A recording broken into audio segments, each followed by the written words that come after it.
Have you ever wondered what it would take to command over 80,000 pirates and rule the seas with an iron fist? Well, the answer isn't what you'd expect. Most people think of pirates as raggedy men with eye patches and wooden legs. But the most powerful pirate in history was actually a woman who built an empire so vast that the Chinese government had no choice but to negotiate with her as an equal. In this video, I'm going to reveal the incredible true story of Ching Shih, the pirate queen who controlled the South China Sea and commanded more ships than most national navies. This is a story that Hollywood couldn't make up, filled with political intrigue, naval warfare, and a brilliant woman who outsmarted emperors and admirals. But here's what makes this even more fascinating. After I tell you her unbelievable story, I'm going to take you into the forgotten world of Chinese piracy, where entire families lived their whole lives on floating cities, and pirates operated like corporations with their own laws, currencies, and governments. The year is 1801, and China is in chaos. The Qing dynasty is struggling with corruption, rebellion, and foreign pressure. Trade routes through the Pearl River are incredibly lucrative, but they're also dangerous.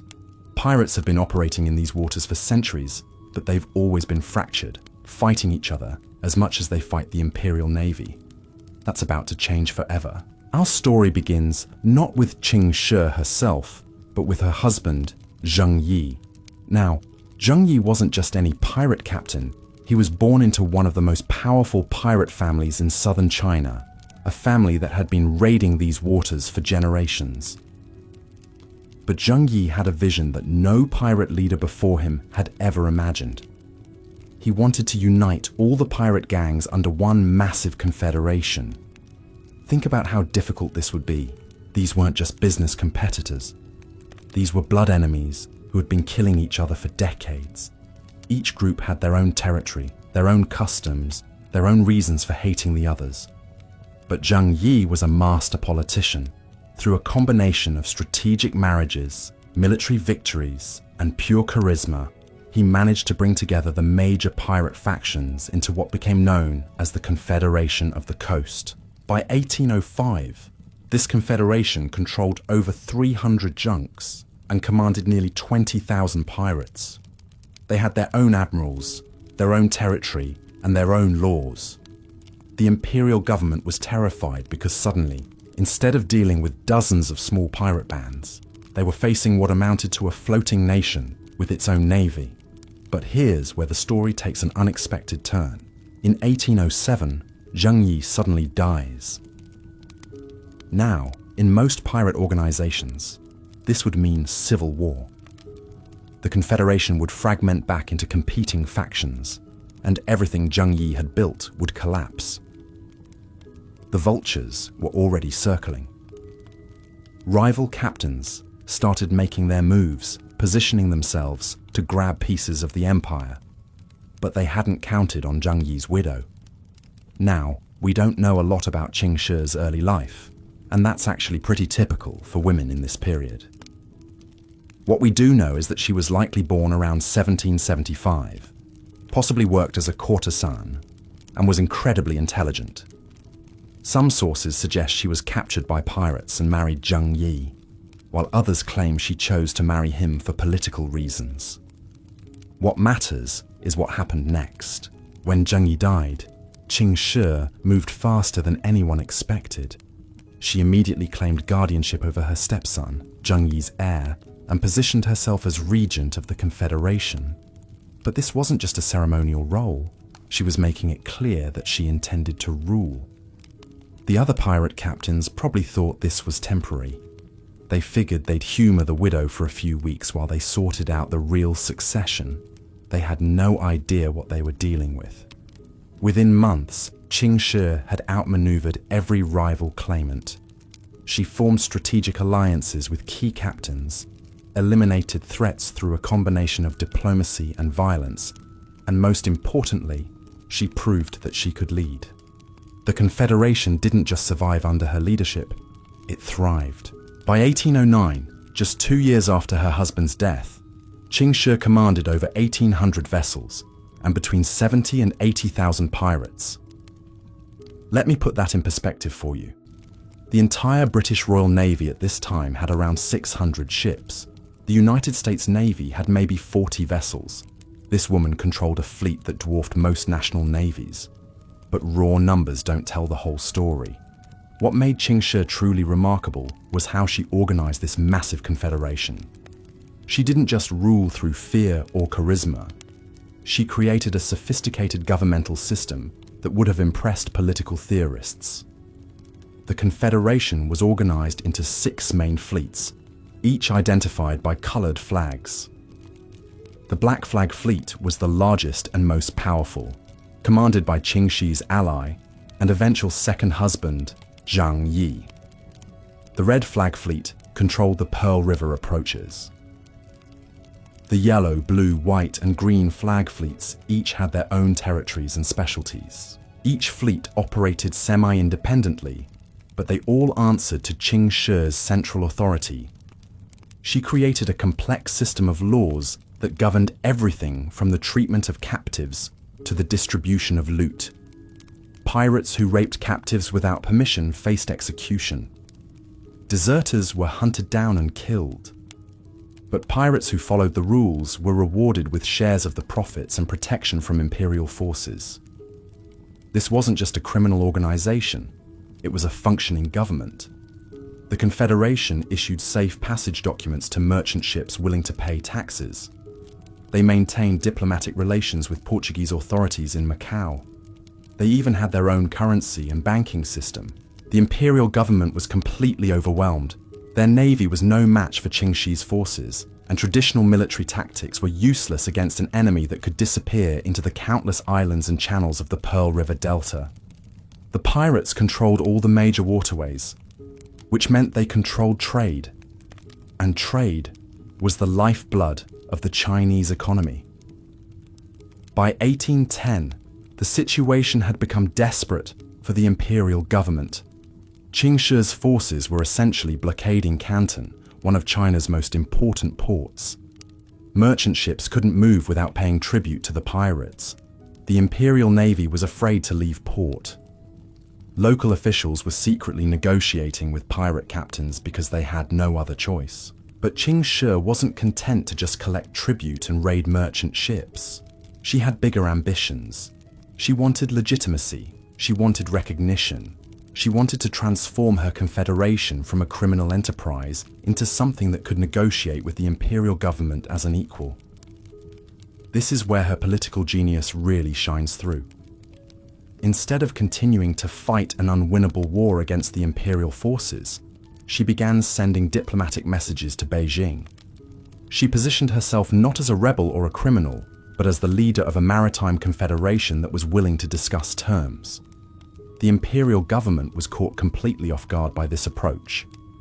They were used to dealing with pirates as criminals who needed to be destroyed. They had no framework for negotiating with what amounted to an independent naval power, but they also couldn't ignore the reality that Ching Shih controlled the seas.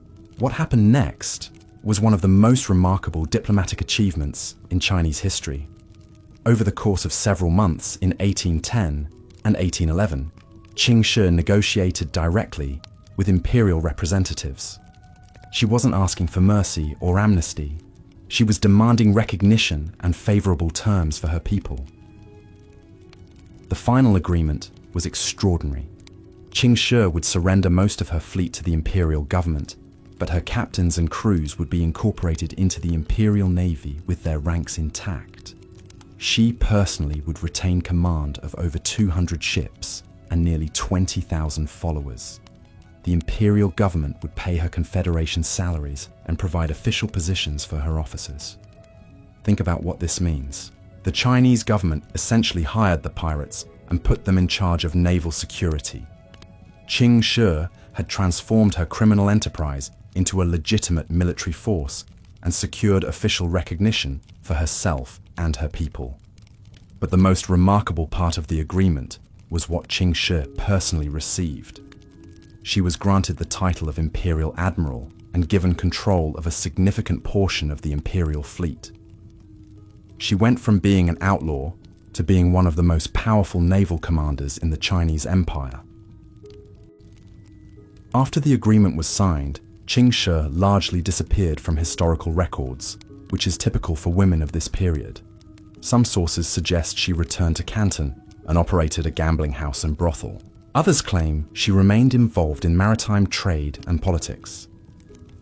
What we know for certain is that she lived comfortably for the rest of her life and died peacefully, which is more than most pirates could say. But Ching Shih's story is just the beginning of our journey into the forgotten world of Chinese piracy. Because what she accomplished was built on centuries of maritime tradition that most people have never heard about. The pirates of the South China Sea weren't just criminals. They were part of a complex social and economic system that shaped Chinese history for over 1,000 years. When we think about pirates, we usually picture the Caribbean buccaneers or the Barbary corsairs. But Chinese pirates were something completely different. They operated on a scale that made other pirate organizations look like small-time criminals. They created floating cities, established trade networks that spanned the entire region, and developed governmental systems that rivaled those of established nations. These weren't desperate outlaws living hand to mouth. Chinese pirate organizations were sophisticated enterprises that provided employment for hundreds of thousands of people. Entire families lived their whole lives on pirate vessels, never setting foot on land except to conduct business. Children were born, raised, educated, and married within the pirate community. They had their own schools, their own religious practices, their own social hierarchies. The scale of Chinese piracy was absolutely staggering. During the height of the pirate confederations in the early 19th century, there were probably more people living as pirates in Chinese waters than there were sailors in all the European navies combined. These floating communities had their own merchants, craftsmen, doctors, and teachers. They were self-sufficient societies that happened to make their living through maritime raiding and extortion. What made these pirate communities even more fascinating was their internal structure. Unlike the anarchic image we have of Western pirates, Chinese pirate organizations were incredibly hierarchical and organized.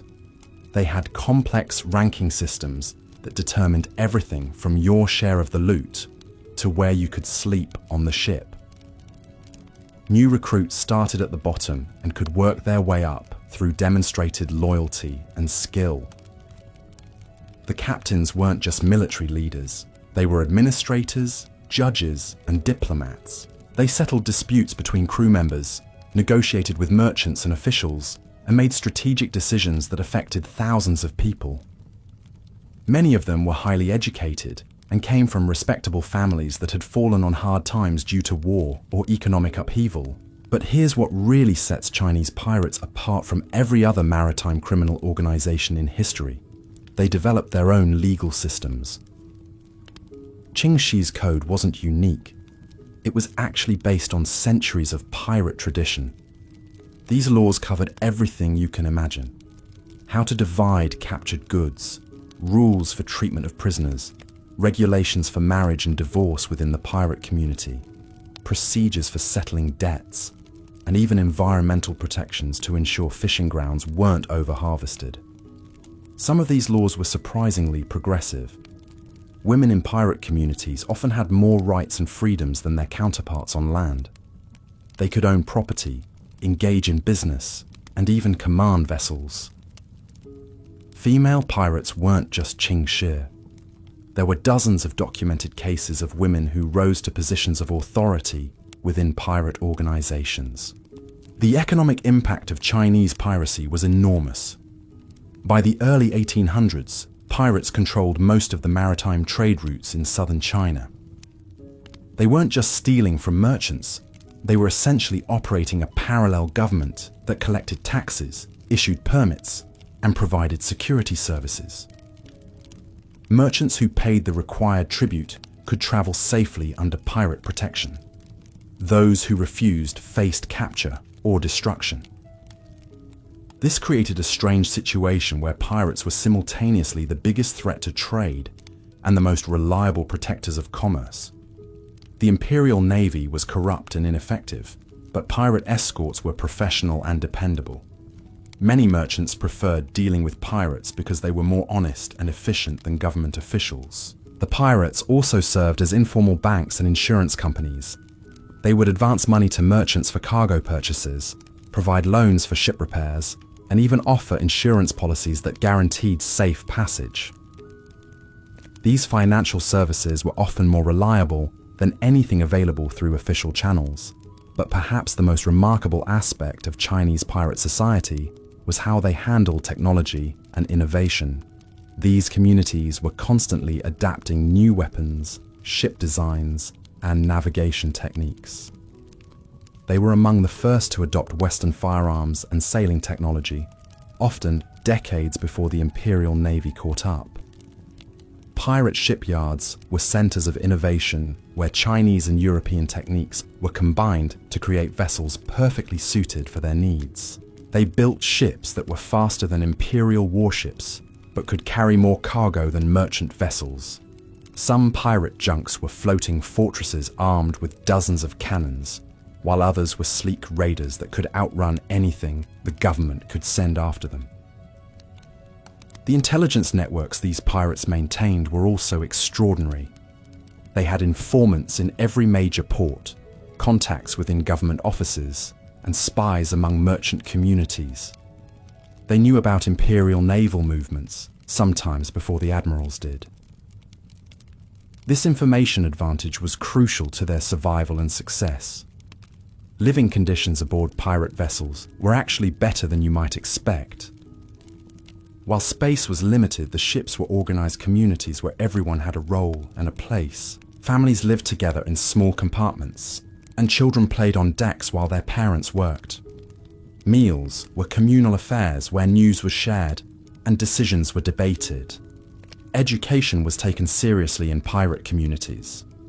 Children learned reading, writing, and mathematics alongside traditional skills like navigation and seamanship.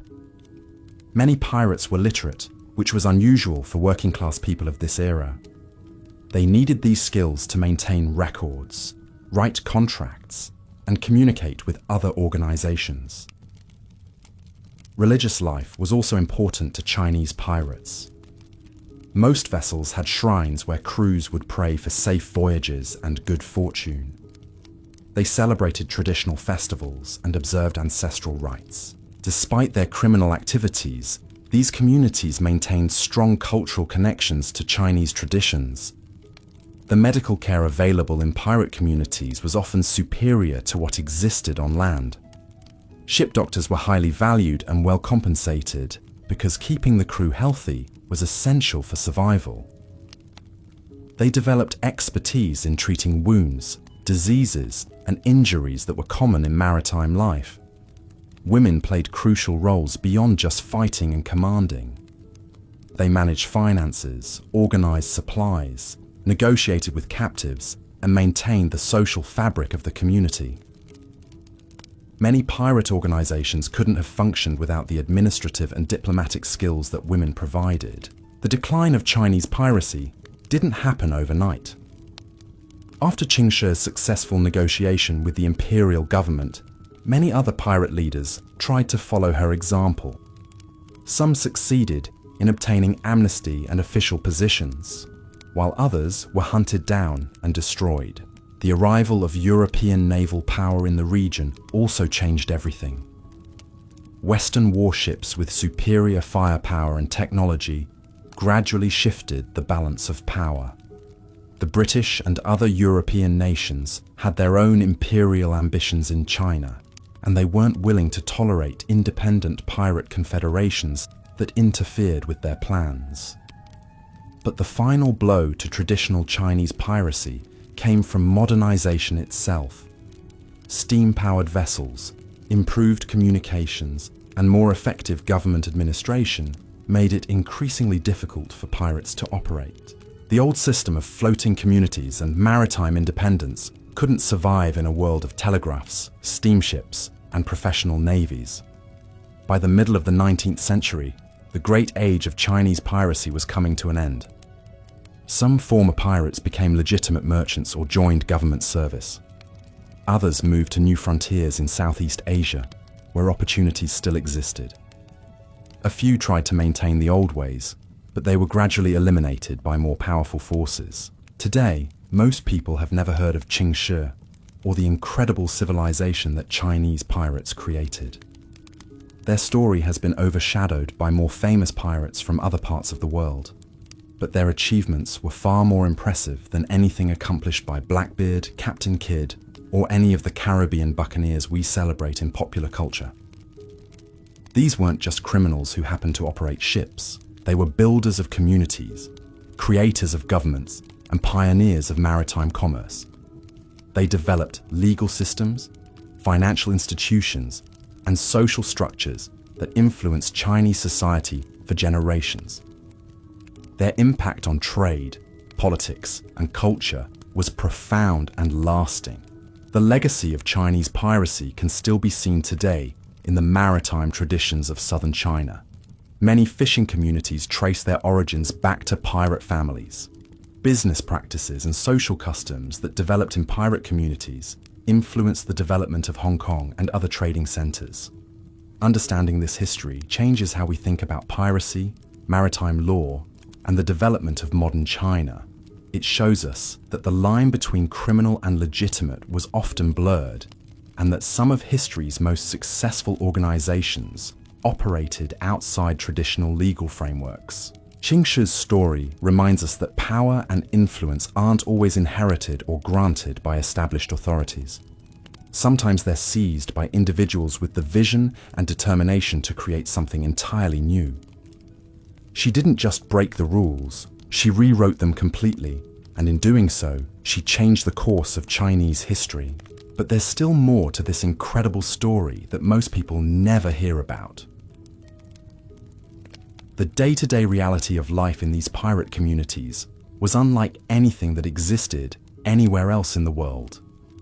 These floating cities had their own unique cultures, their own ways of handling everything, from romance and marriage to crime and punishment. The social dynamics within these pirate confederations were absolutely fascinating and completely different from what we see in Western pirate stories. When a young person joined a pirate crew, they weren't just signing up for a life of crime. They were entering a complex society with its own rules, traditions, and opportunities for advancement. Marriage within pirate communities followed strict protocols that would surprise most people. Couples couldn't just decide to get married on their own. They needed approval from their captain and sometimes from the Confederation leadership. Wedding ceremonies were elaborate affairs that involved the entire crew, and the union created new alliances and obligations that affected the whole organization. Divorce was also possible, but it required formal proceedings where both parties presented their cases to senior members of the crew. Property had to be divided according to specific rules, and custody of children was determined based on what was best for the community as a whole. These weren't savage criminals making arbitrary decisions. They were following legal procedures that had been refined over generations.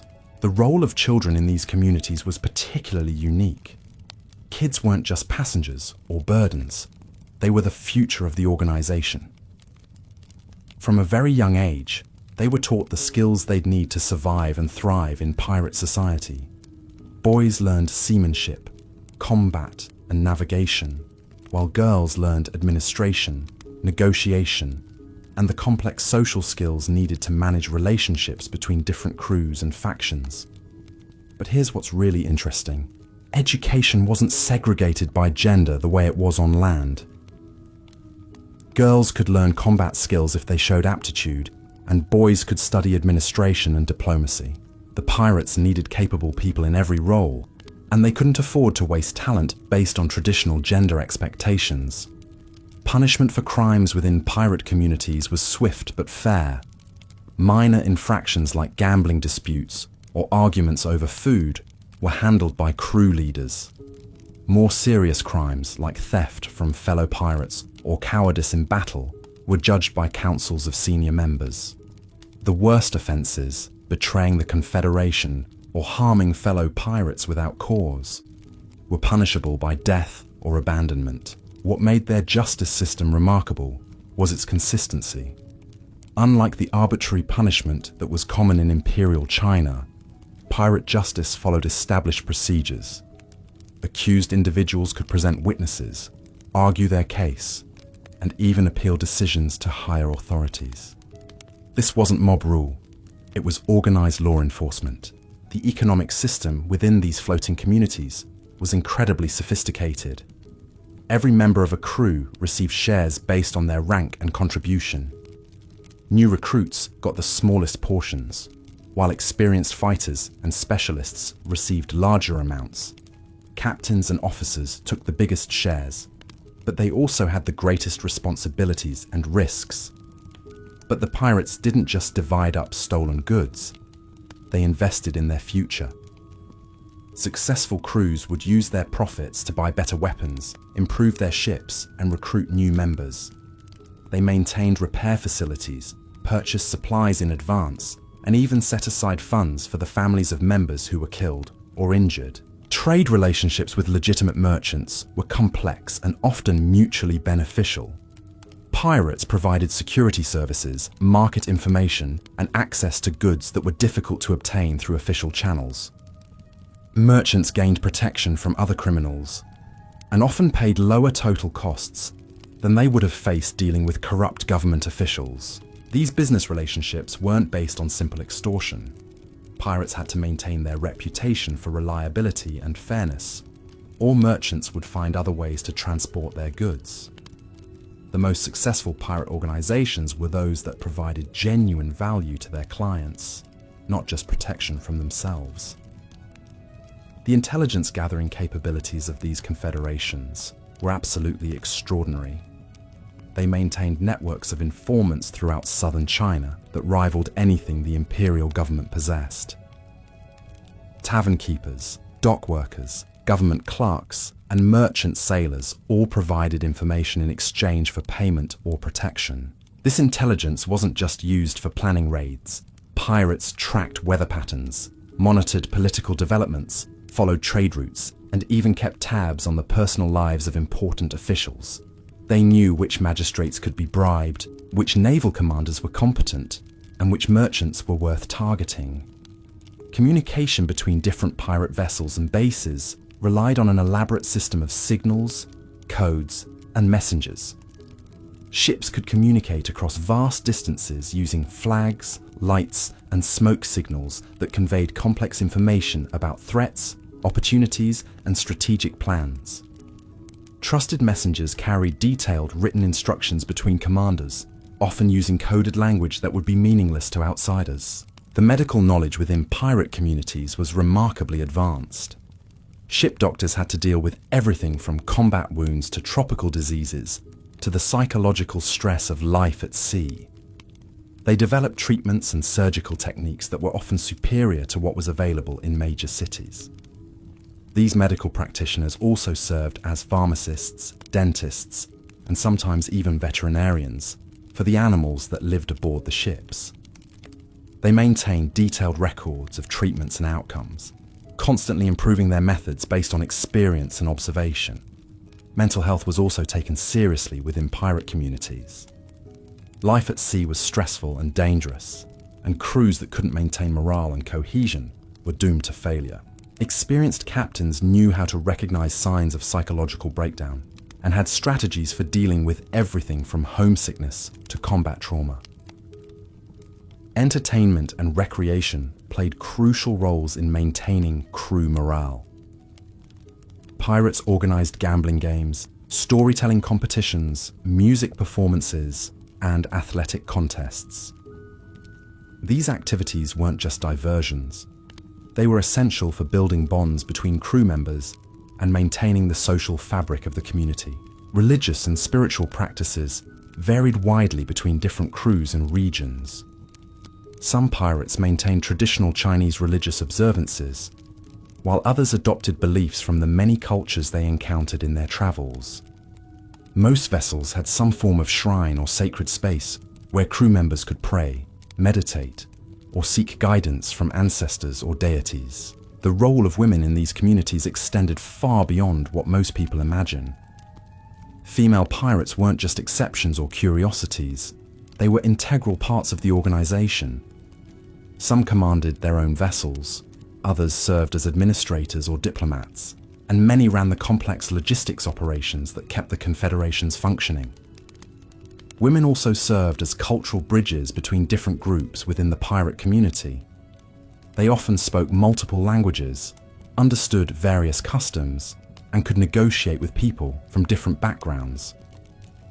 This made them invaluable for the diplomatic and commercial activities that were essential to pirate success. The romantic relationships that developed within pirate communities were governed by complex social rules and expectations. Courtship rituals, marriage ceremonies, and family structures all reflected the unique challenges and opportunities of life at sea. Couples had to navigate not just personal compatibility, but also the political and economic implications of their union. Pregnancy and childbirth in pirate communities required special arrangements and care. Pregnant women were often given lighter duties and better food, while experienced midwives ensured safe deliveries. Children born at sea were considered particularly blessed and often received special attention and training. The decline of these remarkable communities wasn't just due to government suppression or foreign intervention. Internal conflicts also played a major role. As the confederations grew larger and more successful, they became harder to manage. Disputes between different factions, competing ambitions among leaders, and disagreements over strategy gradually weakened their unity. Generational changes also contributed to their downfall. The children who grew up in pirate communities during the height of their power lived in a very different world from their parents. Some wanted to maintain traditional ways, while others were attracted to the opportunities offered by the changing modern world. The transition from piracy to legitimate business wasn't always smooth. Former pirates who tried to become merchants or government officials often faced suspicion and discrimination. Some succeeded in reinventing themselves, but others found it impossible to escape their past. The cultural impact of Chinese piracy extended far beyond maritime activities. The songs, stories, and traditions that developed in these communities influenced Chinese literature, theater, and popular culture for generations. Many of the martial arts techniques and naval strategies that became famous in Chinese culture actually originated in pirate communities. The business practices pioneered by pirate organizations also had lasting influence. Their methods of organizing large groups, managing complex logistics, and maintaining loyalty among diverse populations were studied and adapted by legitimate enterprises. Some of the most successful trading companies in southern China trace their methods back to pirate innovations. The linguistic contributions of pirate communities are still visible today. Specialized maritime vocabulary, coded communication methods, and even everyday expressions that originated in pirate society became part of regional dialects and eventually entered mainstream Chinese language. Archaeological evidence of pirate communities continues to be discovered throughout the South China Sea region. Shipwrecks, coastal settlements, and underwater treasure sites provide glimpses into the daily lives of these remarkable people. These discoveries often contradict popular assumptions about pirate society and reveal the sophistication of their material culture. Modern maritime law still reflects some of the innovations that originated in Chinese pirate communities. Concepts like safe passage agreements, maritime insurance, and international arbitration of disputes all have roots in the practical solutions that pirates developed for managing their complex relationships with merchants and governments. The environmental knowledge that pirates accumulated during centuries of life at sea was extraordinary. They understood weather patterns, ocean currents, seasonal changes, and marine ecosystems better than most professional sailors. This knowledge was passed down through generations and helped them navigate some of the most dangerous waters in the world. Conservation practices within pirate communities were often more advanced than those of land-based societies. They understood that overfishing or damaging coral reefs would threaten their long-term survival, so they developed sustainable practices that maintained the marine resources they depended on. The technological innovations that emerged from pirate communities were remarkable. They modified traditional Chinese junk designs to create vessels that were faster, more maneuverable, and better armed than anything in the Imperial Navy. They also adapted Western firearms and sailing techniques to their specific needs and conditions. Navigation techniques developed by pirates were often superior to official methods. They created detailed charts of dangerous coastal areas, developed new ways of calculating position and direction, and invented tools and techniques that improved safety and accuracy during long voyages. The diplomatic skills that pirate leaders developed were extraordinary. They had to negotiate with imperial officials, foreign merchants, rival captains, and their own crews. These negotiations often involved life and death stakes and required exceptional understanding of psychology, politics, and human nature. The legacy of Chinese piracy reminds us that some of history's most innovative and successful organizations operated outside traditional legal and social frameworks. These communities created solutions to complex problems that established governments couldn't solve, and their achievements deserve recognition alongside more conventional historical accomplishments. Understanding the true story of Chinese pirates changes our perspective on maritime history, Chinese culture, and the development of modern international commerce. It shows us that the boundaries between legitimate and illegitimate activities have always been more fluid than we might expect, and that some of our most important institutions and practices have surprisingly unconventional origins. The transformation of Ching Shih from courtesan to pirate queen to imperial admiral represents one of the most remarkable career trajectories in human history. Her story demonstrates that exceptional individuals can rise above the limitations of their time and circumstances to achieve things that seem impossible.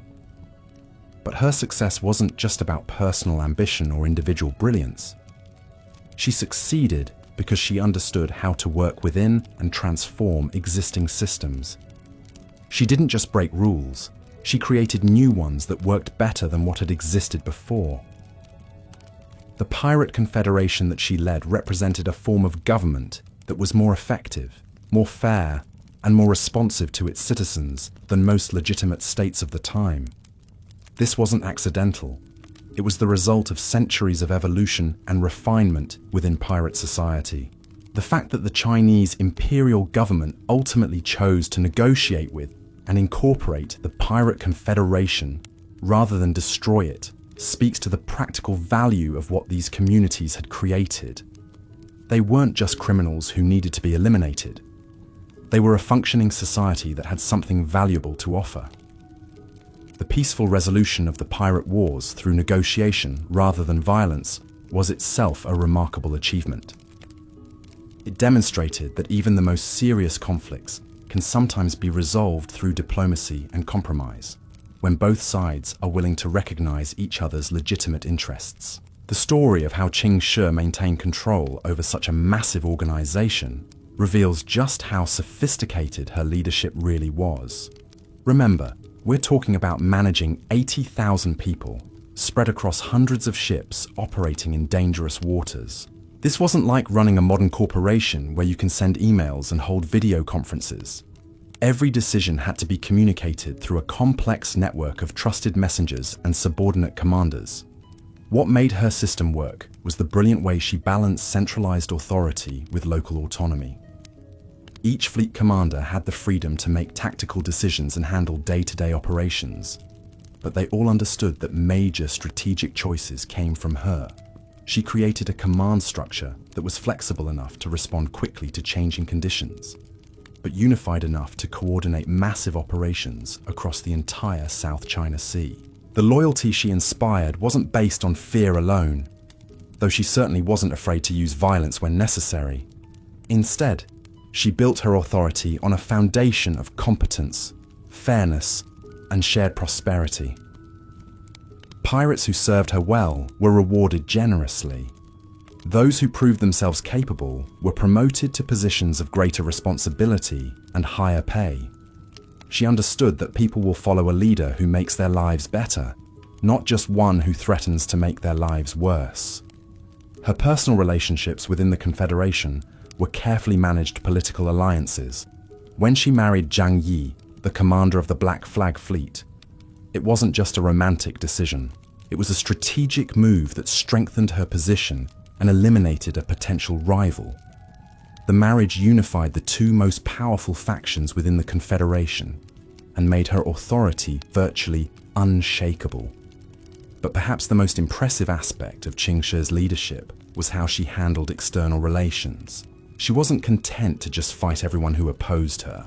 Instead, she built a web of relationships with merchants, local officials, and even foreign powers that made her confederation indispensable to the regional economy. Portuguese authorities in Macau found it easier to deal with her representatives than with corrupt Chinese officials. Merchants discovered that pirate protection was more reliable than Imperial Navy escorts. Even some government officials secretly preferred the stability that her confederation provided to the chaos that would result from its destruction. She also understood the importance of controlling information and public perception. Her confederation maintained what we would now call a propaganda network that spread stories about pirate victories, government failures, and the benefits of cooperation with her organization. These stories helped recruit new members, intimidated enemies, and convinced neutral parties that resistance was futile. The intelligence network she controlled was absolutely crucial to her success. Her spies weren't just gathering military information about Imperial Navy movements. They were tracking political developments in Beijing, monitoring economic conditions in major ports, following the personal lives and financial situations of key officials, and even keeping tabs on foreign diplomatic activities. This information advantage allowed her to stay ahead of government attempts to suppress her organization. She knew about planned naval expeditions before they left port. She understood which officials could be bribed and which ones were genuinely committed to fighting piracy.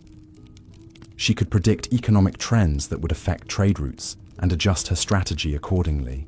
The diplomatic skills she displayed during the final negotiations with the imperial government were extraordinary. She wasn't just asking for mercy or trying to minimize punishment. She was negotiating as the leader of an independent power that had legitimate interests and valuable assets to offer. The terms she ultimately secured were remarkable, not just for their generosity, but for how they recognized the practical reality of what she had built. The imperial government essentially acknowledged that her confederation had become too important to destroy and too powerful to ignore. They chose to co-opt her organization rather than fight a war they might not be able to win. After the agreement was finalized, Ching Shih's personal transformation from pirate queen to respectable citizen was just as remarkable as her rise to power had been.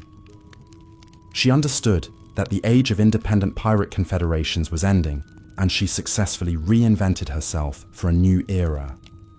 The skills that had made her successful as a pirate leader, organization, negotiation, strategic thinking, and the ability to manage complex relationships served her well in legitimate business. The fact that she lived peacefully for decades after her retirement from piracy speaks to both her political acumen and her ability to adapt to changing circumstances. Many former pirates struggled to adjust to civilian life, but she managed the transition successfully because she understood that survival required constant evolution. Her story challenges everything we think we know about gender, power, and social mobility in traditional Chinese society.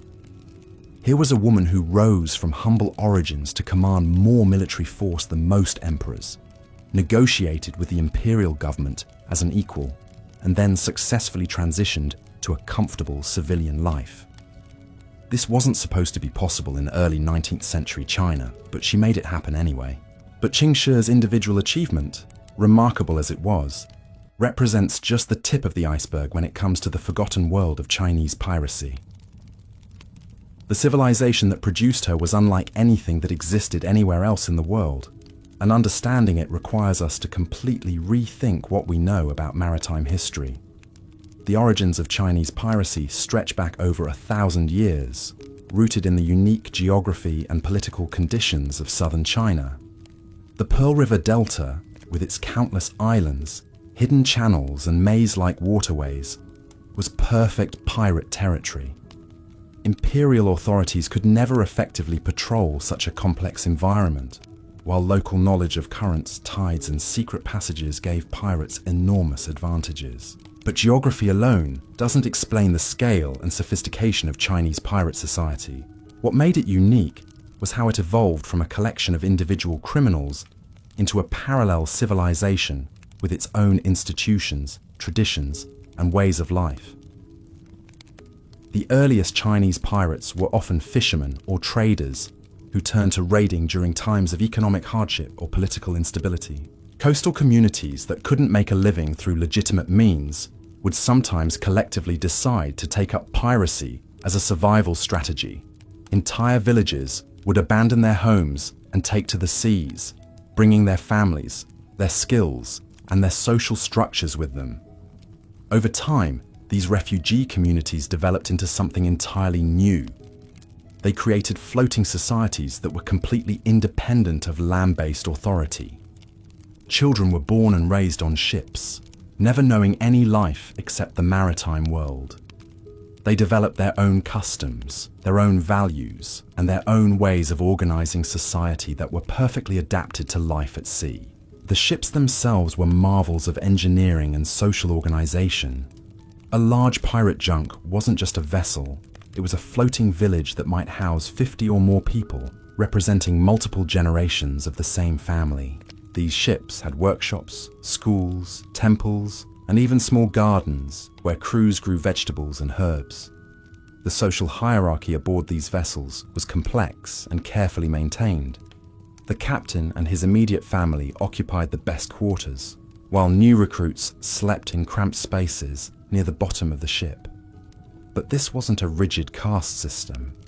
People could improve their status through demonstrated skill, loyalty, and courage. Marriage aboard pirate vessels created new kinship networks that strengthened the bonds holding these communities together. Wedding ceremonies were major social events that involved the entire crew and often multiple ships. These celebrations weren't just parties, they were political and economic alliances that could affect relationships between different pirate organizations. The role of elderly people in pirate communities was particularly important. Older pirates who could no longer fight effectively often became advisors, teachers, and keepers of traditional knowledge. They trained young people in navigation, weather prediction, and the complex social skills needed to maintain harmony within the cramped confines of a ship. Women in these communities had responsibilities and opportunities that would have been unthinkable in land-based Chinese society. They managed finances, negotiated with captives, served as diplomats, and sometimes commanded their own vessels. The practical demands of pirate life meant that talent and competence mattered more than traditional gender roles. The education system within pirate communities was remarkably comprehensive. Children learned reading and writing alongside practical skills like knot tying and weapon maintenance. They studied navigation, weather patterns, and the complex laws and customs that governed pirate society. Many pirate children received better educations than their counterparts in poor land-based communities. Religious life aboard pirate vessels blended traditional Chinese beliefs with maritime superstitions and practices borrowed from the many cultures pirates encountered in their travels. Ship shrines honored both conventional deities and specialized gods of the sea. Crews performed elaborate rituals before dangerous voyages and held ceremonies to honor fallen comrades. The economic system that developed within pirate society was incredibly sophisticated. Different types of raids and trading activities were organized like businesses, with careful attention to costs, risks, and expected returns. Successful crews reinvested their profits in better equipment, larger ships, and expanded operations. Pirate communities also developed their own financial institutions. Experienced captains would lend money to younger pirates who wanted to start their own crews. Insurance arrangements protected families whose breadwinners were killed or injured.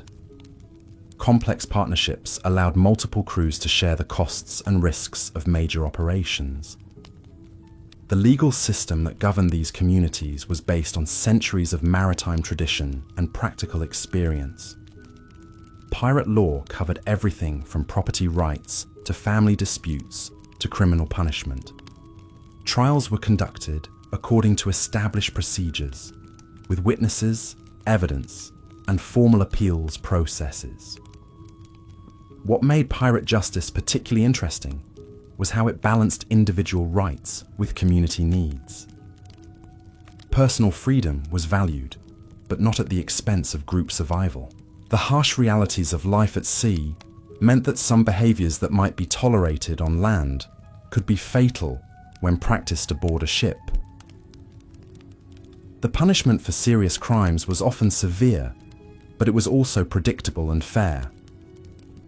Pirates knew exactly what consequences they would face for different types of misconduct. This certainty helped maintain order and discipline, even in the most stressful situations. The medical knowledge that accumulated within pirate communities was extraordinary.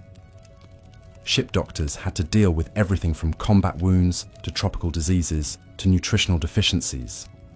They developed treatments and surgical techniques that were often more advanced than what was available in major cities. These medical practitioners also understood the psychological aspects of health and healing.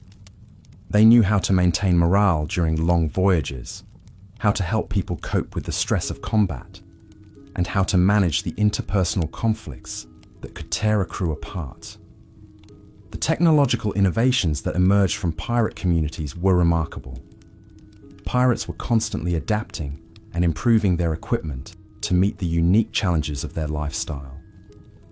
They modified traditional ship designs, developed new weapons and navigation tools, and created communication systems that allowed coordination across vast distances.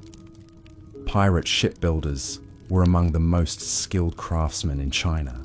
They created vessels that combined the best features of Chinese and foreign designs, resulting in ships that were faster, more maneuverable, and better armed than anything in the Imperial Navy. These innovations often spread to legitimate shipbuilders and influenced the development of Chinese maritime technology.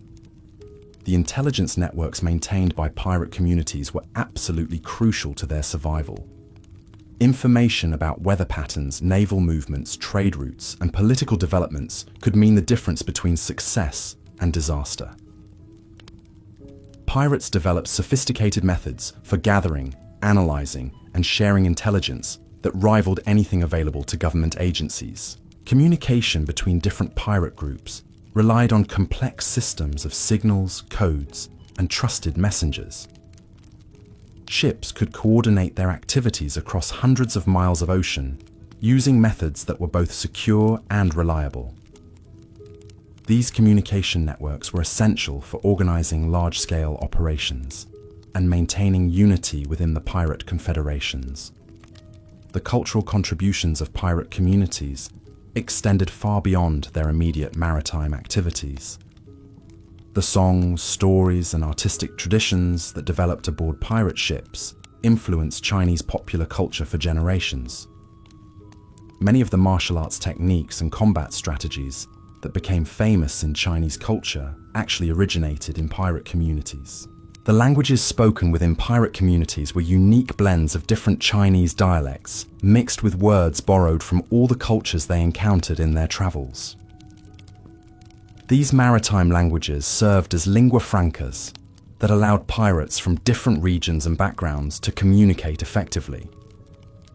The festivals and celebrations that marked the pirate calendar were elaborate affairs that strengthened community bonds and maintained cultural traditions. These events weren't just entertainment. They were essential rituals that reinforced the values and beliefs that held these floating societies together. The decline of traditional Chinese piracy wasn't sudden or uniform. Different communities adapted to changing conditions in various ways. Some successfully transitioned to legitimate activities, while others moved to new regions where opportunities still existed. A few tried to maintain the old ways, but were gradually eliminated by more powerful forces. The children who grew up during the final decades of the pirate era faced difficult choices about their futures. Some remained loyal to traditional ways, while others embraced the opportunities offered by modernization and foreign influence. These generational conflicts often split families and communities. The legacy of Chinese pirate society can still be seen today in the maritime traditions of southern China. Fishing communities, boat people, and even some modern shipping companies trace their origins back to pirate families. The organizational methods, business practices, and cultural traditions that developed in pirate communities continue to influence Chinese maritime culture. Archaeological discoveries throughout the South China Sea region continue to reveal new information about pirate society. Shipwrecks, coastal settlements, and treasure sites provide glimpses into the daily lives of these remarkable people. These discoveries often contradict popular assumptions and reveal the true sophistication of pirate civilization. The environmental knowledge that pirates accumulated during centuries of life at sea was extraordinary. They understood ocean currents, weather patterns, marine ecosystems, and seasonal changes better than most professional sailors. This knowledge was passed down through generations and helped them navigate some of the most dangerous waters in the world. Conservation practices within pirate communities were often more advanced than those of land-based societies. Pirates understood that their long-term survival depended on maintaining the marine resources they relied upon. They developed sustainable fishing practices, protected important breeding grounds, and avoided activities that would damage the ecosystems they depended on. The diplomatic relationships that pirate communities maintained with various governments and foreign powers were complex and constantly evolving. Pirates had to balance their need for independence with the practical benefits of cooperation with legitimate authorities. These relationships required sophisticated understanding of politics, economics, and international law. The transformation of former pirates into legitimate business people and government officials was a gradual process that took place over several generations. Some made the transition successfully, while others struggled to adapt to civilian life. The skills that had made people successful as pirates, organization, leadership, risk assessment, and the ability to manage complex relationships, often served them well in legitimate careers. The influence of Chinese pirate society on the development of modern maritime law and international commerce was significant, but largely unrecognized. Many of the practices and institutions that we take for granted in today's shipping industry actually have their roots in innovations that originated in pirate communities. The story of Chinese piracy reminds us that some of history's most important developments took place outside the official channels that usually receive historical attention. These floating communities created solutions to complex problems that established governments couldn't solve, and their achievements deserve recognition alongside more conventional historical accomplishments. Understanding the true scope and sophistication of Chinese pirate society changes our perspective on maritime history, Chinese culture, and the development of modern international relations. It shows us that the boundaries between legitimate and illegitimate activities have always been more fluid than we might expect, and that some of our most important institutions have surprisingly unconventional origins. The personal stories of individual pirates reveal the human dimensions of this remarkable civilization. These weren't just faceless criminals or romantic adventurers. They were real people with families, hopes, fears, and dreams who created meaningful lives for themselves in extraordinary circumstances. The daily routines aboard pirate vessels were carefully structured to maintain order and efficiency in the challenging environment of life at sea. Work schedules, meal times, and rest periods were organized to ensure that essential tasks were completed, while maintaining crew morale and cohesion. The entertainment and recreational activities that helped pirates cope with the stresses of their lifestyle were diverse and sophisticated. Music, storytelling, games, and athletic competitions weren't just diversions. They were essential elements that maintained the social fabric of these floating communities. The food systems that sustained these massive floating populations were marvels of logistics and innovation. Pirate fleets couldn't simply raid coastal towns for supplies whenever they got hungry. They needed reliable, sustainable ways to feed tens of thousands of people who might spend months at sea without touching land.